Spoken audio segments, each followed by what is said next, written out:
So this morning I'm going to do something that might seem a little bit like a left turn, but hang with me.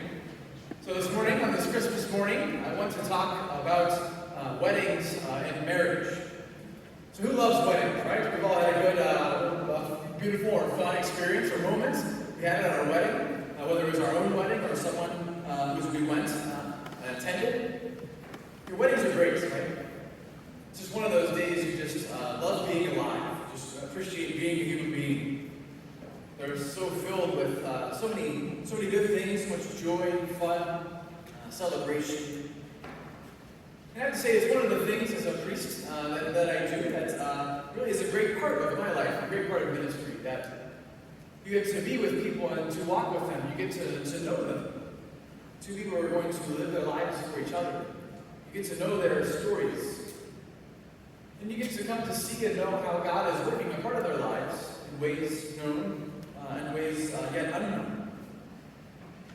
And truthfully, it's one of those places where, yes, as a priest and as a celibate, I don't have biological children, but you really do have a spiritual father that you walk with people and you're very close to them at the most important moments and seasons of their lives. So today, kind of thinking about all this, I'm going to bring a couple things together as we celebrate this feast of Christmas. So first, I want to bring together Christmas, marriage, and the God whom we celebrate today, who is a God of love. And so the truth, I think, that we acknowledge and celebrate today is that God sought to wed or to unite himself, his life, to ours. And he did that once in time through the person of Jesus, so that we could be wedded or united to him in heaven for all eternity. So first, Christmas. What do we celebrate today? We celebrate the mystery of the Incarnation, of God's becoming incarnate, taking flesh, becoming a human being. But as Christians, we don't believe in a God that's out there somewhere. We don't just believe in a God that's just kind of an idea in our mind. But we believe he's a person to be encountered. That he lived as a baby in Bethlehem 2,000 years ago.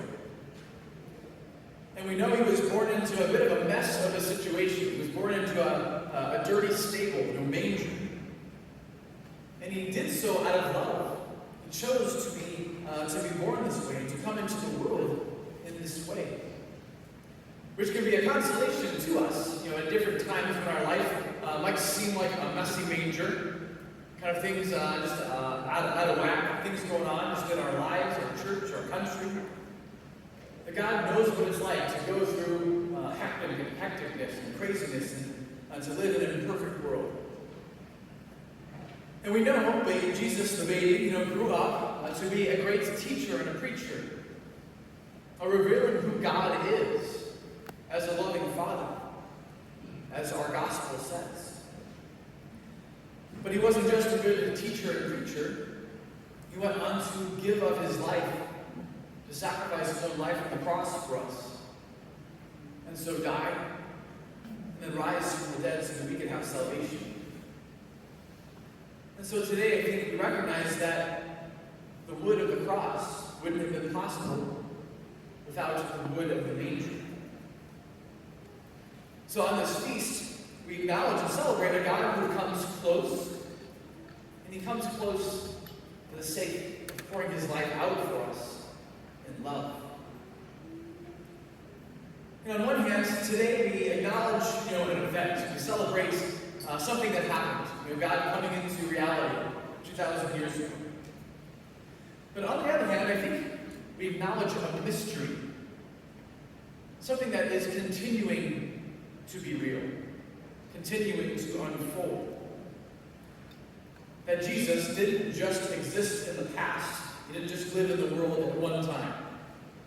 And after his ascension, after he went back up to heaven, he was gone.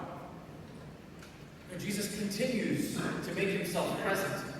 He is still alive in the life of faith of his believers and in the life of the church. And so Jesus' presence is a mystery that continues to unfold in time. And the reality is there are many who claim to know Jesus and have a living relationship with him.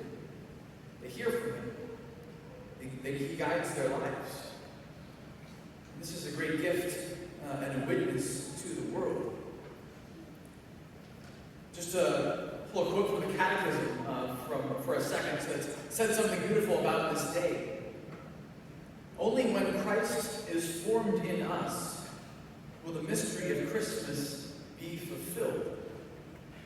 Christmas is the mystery of this marvelous exchange. I would even say this marvelous union. God wants to be made real in the world through us. Okay, so that's a little bit about our feast, right? So what does this have to do with marriages and weddings? Well, what is a marriage, right? What is it? It's one person saying to another, and then to each other mutually, that I'm going to unite my life to yours out of love, so that together we can experience a greater life, lived and experienced for each of us. The marriage is this relationship of love and communion. And on one hand, a celebration of a marriage or a wedding is a day of events. There's the wedding day, there's the ceremony, there's the vows, there's the limo, there's the after party, all the good things, right? But then on the other hand, marriage isn't just about one day, but it's about the journey, it's about the mystery that unfolds for that couple. The path of life and love and of fulfillment. And it can be said, and we know that marriage certainly is one day, but it's really the marriage begins after the party ends, and when life begins on that next day. And certainly at different times, something that could be described as a beautiful mess.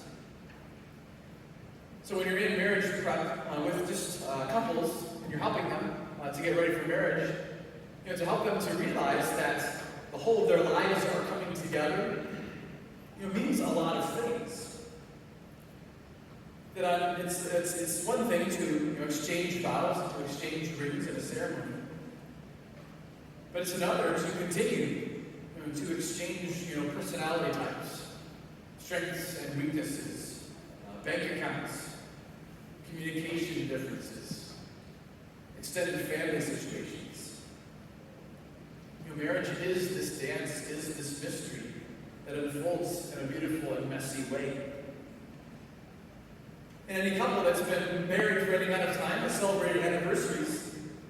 Know that what goes into a good and a healthy and a beautiful marriage, it was communion, is openness to the other, and is love. And this is true, even if our experience of life, of love, of marriage, maybe has been more of a rocky roller coaster than a smooth highway. We can still know and appreciate and celebrate the beauty of what a good marriage is.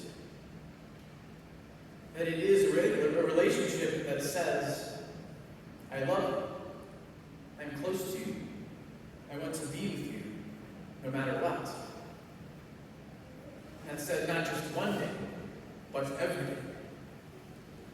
And I think this is where, truthfully, the beauty of this day comes from as we celebrate the birth of Jesus. That in Jesus, God is saying, I love you. I want to come close to you. I am with you, no matter what. And as the angels announce this truth to the shepherds, this is something that causes us great joy. Because it means that no matter what's going on in our lives, no matter what messes there appear to be, that no life is too messy for God. And that God will always choose to be with us.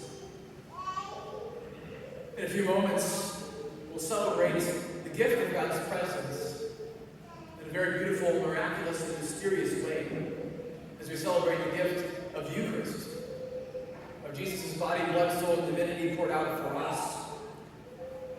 The Eucharist is God's promise to remain with us and to be with us and to love us. In a few moments, I'll pray the words, "This is my body," This is my blood, given for you. And I think that's where the mystery of Christmas and the mystery of marriage come together beautifully. That Jesus says each says those words to each and every one of us.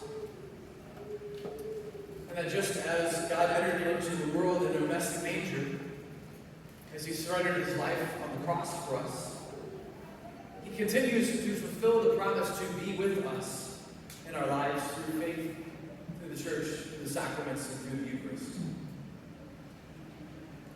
And so today, brothers and sisters, let us rejoice in the goodness of our God. Let us rejoice in this reality of him coming close to us.